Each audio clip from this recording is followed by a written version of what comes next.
Welcome back. Now we're going to start segment 3 of today's lesson on defining and perceiving disabilities. And we're going to focus in this segment on societal perspectives.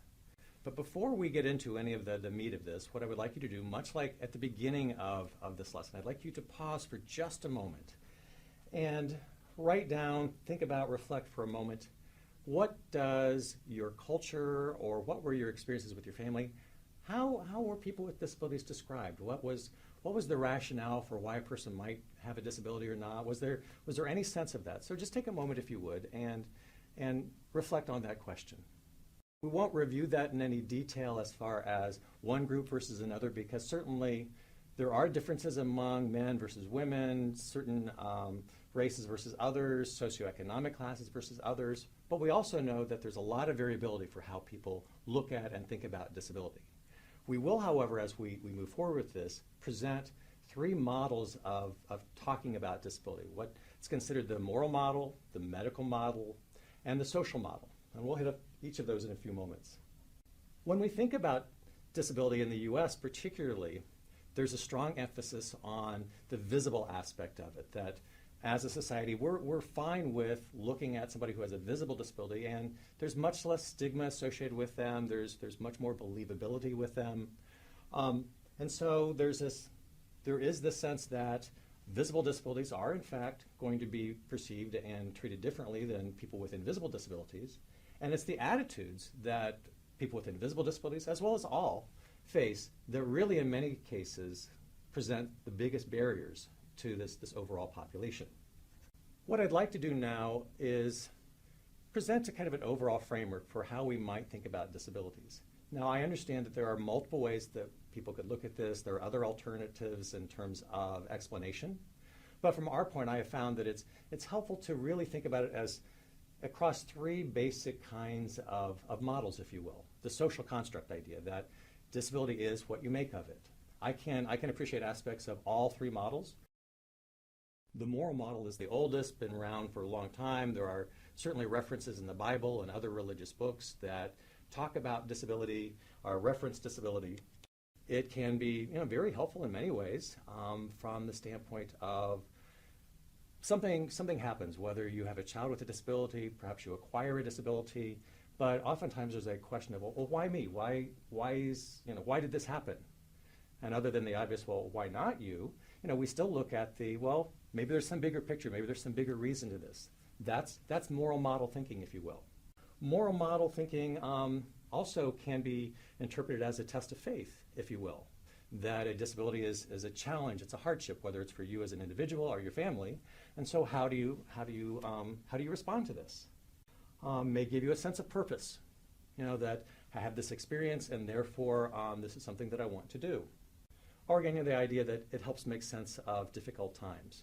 We all want reasons, we all want to understand things, and yet when it comes right down to it, many things are unexplainable. So a moral model perspective on disability gives you that chance to, if you will, make sense.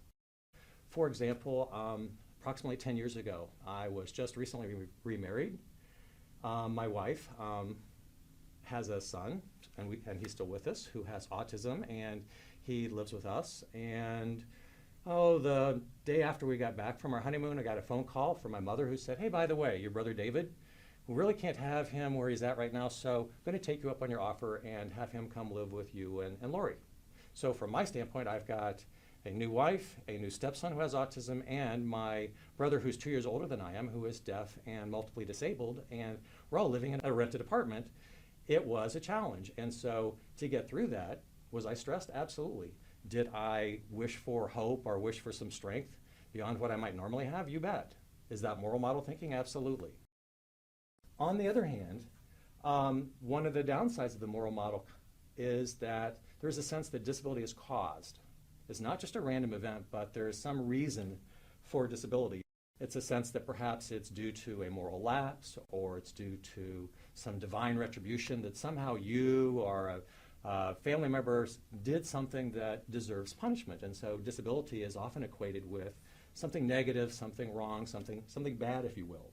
It serves as a warning to other people. And with this kind of sense, there's a strong tie to what in other areas we refer to as the just world hypothesis.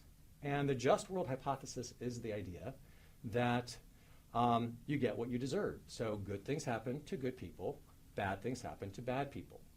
Now again, certainly it's not my view, but there's a broader sense of, well, disability is not being necessarily a good thing, and so if it's a bad thing, then somebody must have deserved something to do this because, of course, we all get what we deserve. Needless to say, the just world hypothesis isn't one that I subscribe to, but it is a nice, it's a convenient thing for people to believe in, because if I believe this way and I act in a good way, then I'm immune from any bad things happening, right? If only that were the case.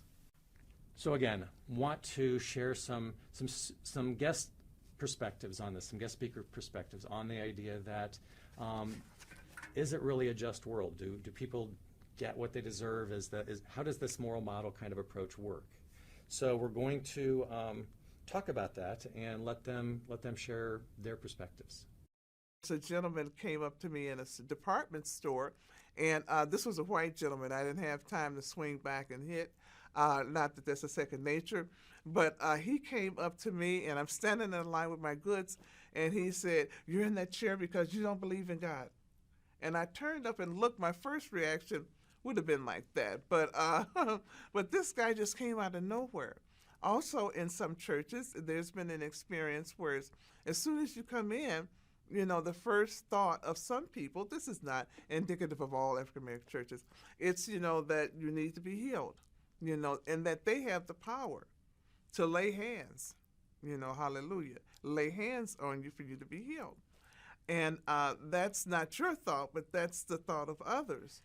Unfortunately, there's a stigma still attached with it, thinking that I'm possessed because my body is convulsing and I have no control. Typically, your eyes roll back in your head and you're not breathing. Sometimes you foam at the mouth, so they think, oh, you know, the demons are inside of her or something. And that's not true at all. I mean, having so many tests done and seeing them on camera, it is scary. I can completely understand that that's terrifying. But also seeing it from a medical standpoint, you know, it's totally proof, you know, when you watch an EEG that there's spiking in my brain going on. It's all medically explainable. For myself, of course, another reason I don't give the background on it, because when people think of the situation of someone trying to take my life, you know, they would say, oh, you know, I'm glad if I had a chance like that, I would see that person, you know, I would destroy them right on the spot, or I would kill them right on the spot. Well, you know, you have to think about that in a lot of contexts. What could you do to that person to change, you know, your present status? Or yeah, you can hurt that person. And the bad thing about it is you know how to do it. You know how to do it. You know how to do it, and you just have to make that decision not to. That's a hard struggle to do. But, you know, you have to think about it in the context of what can I do that can allow me to live with myself? Because we're constituted more than what we see, just you know, body, bone, and body, bone, and skin. You know, we're made up about something much larger than that. And you know, you have to think about it. Now, I am no paragon virtue or whatever. But the thing about it is, in order to retaliate on the person that hurt me, I know how to do it. I know how to do it with no problem. But my conscience, my spiritual life, or my belief in God, however you would call it, it lets me to know that it's not necessary. It's really not necessary. I would also say one final thing about the moral model, and this may be a tad controversial, certainly, but it is something to consider. The moral model thinking from a societal basis can create disadvantaged groups.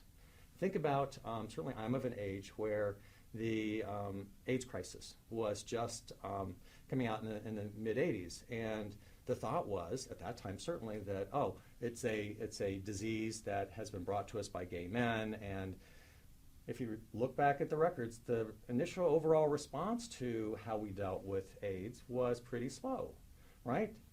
To me, that's some moral model thinking, because if we're saying, well, this is a group, gay men, who, from a societal standpoint, are acting in a, quote, immoral way, okay, versus, you know, what if it were little children who had just gotten some sort of a virus? Would we have paid more attention?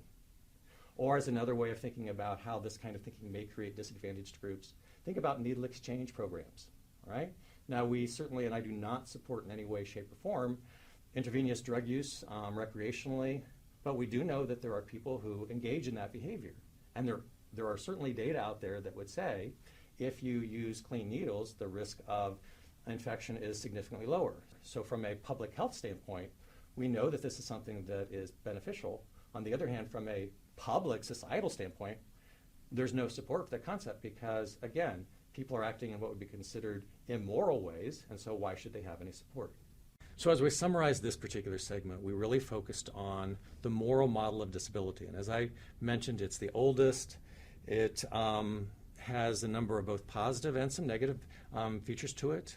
We look at it as oftentimes providing people with a sense of purpose, a sense of faith, that idea of when you ask, why me? Well, why not you?